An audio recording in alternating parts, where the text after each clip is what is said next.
UCC. This is going to be the Snyder Hall. Somebody is outside one of the doors, shooting through the door. There is a female in the computer lab. We do have one female that has been shot at this time. We're still attempting to get further. On the morning of October 1st, 2015, Umpqua Community College in Roseburg, Oregon, was like any other place of learning. Students arrived early, books in hand, minds on midterms and lectures. No one expected the day would end in sirens, screams, and silence. But in just minutes, one gunman changed the lives of hundreds. This is the story of Umpqua, a small town's unimaginable loss, a nation's repeated tragedy, and the people who refuse to be forgotten. Roseburg, Oregon, population 22,000, a peaceful timber town nestled between tree-lined hills and the South Umpqua River. Life here is quiet, predictable, safe. Umpqua Community College sits just north of town, a modest campus with under 4,000 students.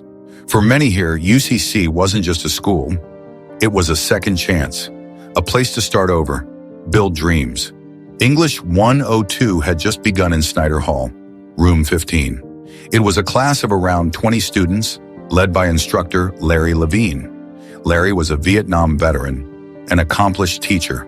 His students respected him, his wit, his passion, his heart. At 10:38 a.m., the door opened, and terror walked in. Before we dive deeper into the events inside Snyder Hall, let's take a moment to talk about the man responsible, the shooter. Understanding who he was doesn't excuse what he did, but it gives us a glimpse into the storm that had been quietly building long before the tragic day. Christopher Sean Harper Mercer was 26 years old at the time of the shooting. Born in Torrance, California, he grew up largely isolated. Described by classmates as quiet and strange, he struggled to make friends, often keeping to himself.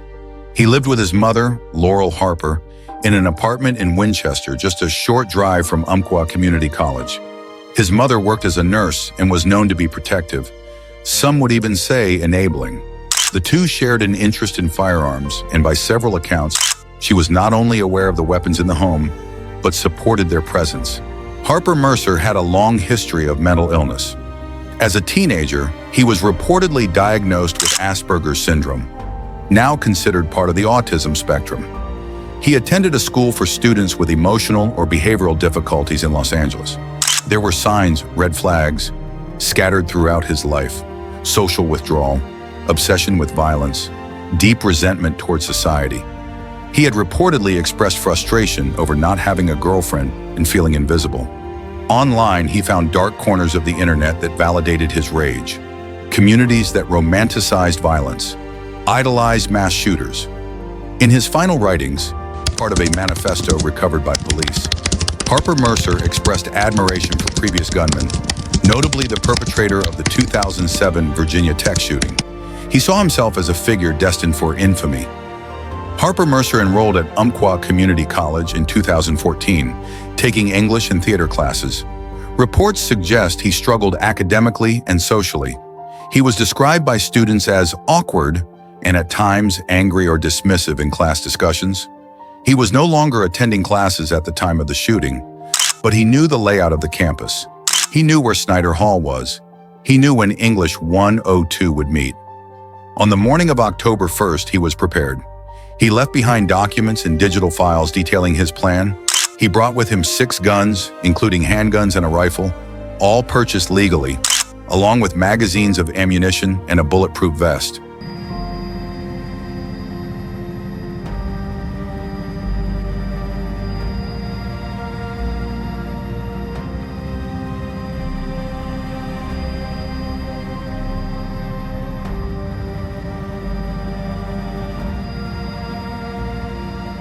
At exactly 10:38 a.m., Harper Mercer walked into Snyder Hall, specifically room 15, where English 102 was in session. He said very little. He shot the professor, Larry Levine, almost immediately. Then he turned to the students, one by one.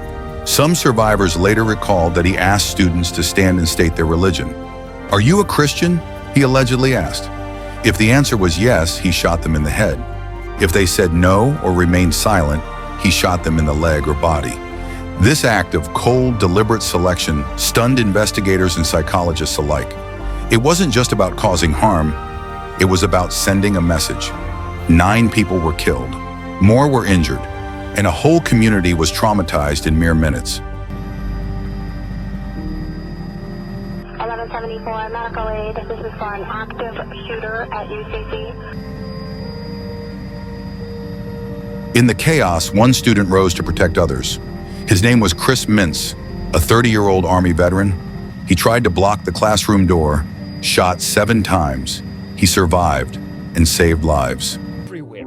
The spray of bullets mostly confined to a writing class at Snyder Hall, where Chris Mintz, one of Hannah's classmates, took charge when the shooting began. He ran to the library and pulled all the alarms, and he was telling people to run, grabbing people, telling them, you just have to go. The Army vet and father jumped into action, sprinting right into the mail store. He actually ran back towards the building where the shooting was, and he ran back into the building, and I don't know what happened to him. Outside, 911 lines lit up.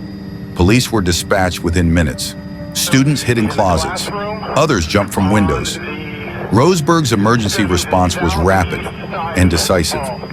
At 10:44 a.m., officers entered Snyder Hall. Within moments, they exchanged gunfire with the shooter.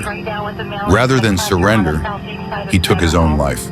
Today, I just walked into class. It was kind of like an off day for some reason. I just didn't know why it felt weird. And so it was only about 20 minutes into class, and I heard like a loud bang, and I was like, that's kind of weird. So I looked over, and there's no textbook. I thought maybe it'd be a textbook on the floor or a table or desk ramming into a wall, but it was kind of loud, so it was like, what is going on? So then I looked out the window, and there was a couple girls running, like sprinting away from the building, and then I hear screaming after that first gunshot. And then I looked out and I saw the people running, and I said to the teacher, we need to get out of here right now. And then we heard the second and third gunshots, and she had opened the door, and before I knew it, I was already at the student center because I booked it over there. I don't know what to feel right now. I'm terrified. I'm stressed out about it. I was so excited to start college here, and it was going great for the first couple of days, and then this happens, and it's just like, I don't... Copy. Affirmative, they're making their way in. People came into the library and said that we need to call 911 and that we need to get out of the building, and then some people left and other people went back to the building and got locked in a room with teachers, and we were all safe. I think it's crazy, and I have no idea like how to handle it. I'm so blessed that I was okay. The aftermath was devastating. 9 innocent lives were taken, each with their own dreams, stories, families.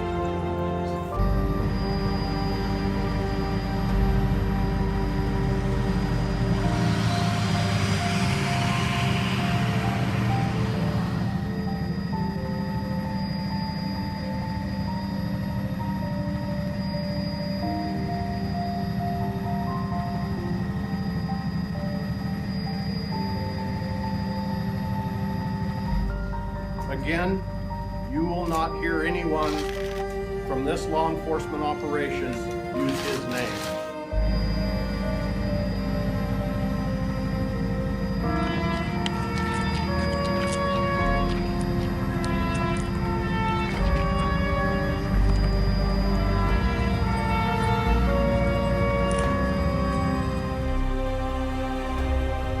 Start with more breaking news of that mass shooting. Another shooting in America, another community shattered, and more young lives senselessly taken. It happened on the campus of a small community college in Roseburg, Oregon. A lone shooter opening fire, killing and injuring so many before being confronted and taken down by police. This evening, a visibly emotional, angry, and frustrated President Obama echoed the nation's sorrow. Somehow this has become routine. The reporting is routine. My response here at this podium ends up being routine. The conversation in the aftermath of it, we've become numb to this. We talked about this after Columbine and Blacksburg, after Tucson, after Newtown, after Aurora, after Charleston.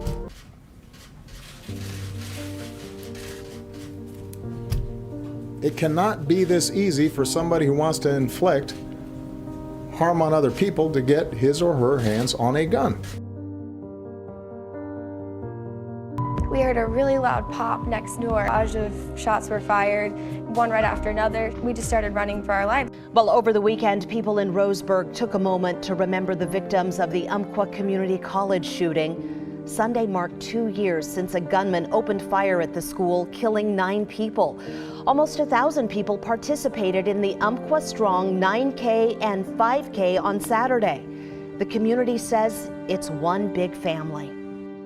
And I've seen this community come together in love, in unity. We all need to kind of stay connected with one another and remember how important it is to be close.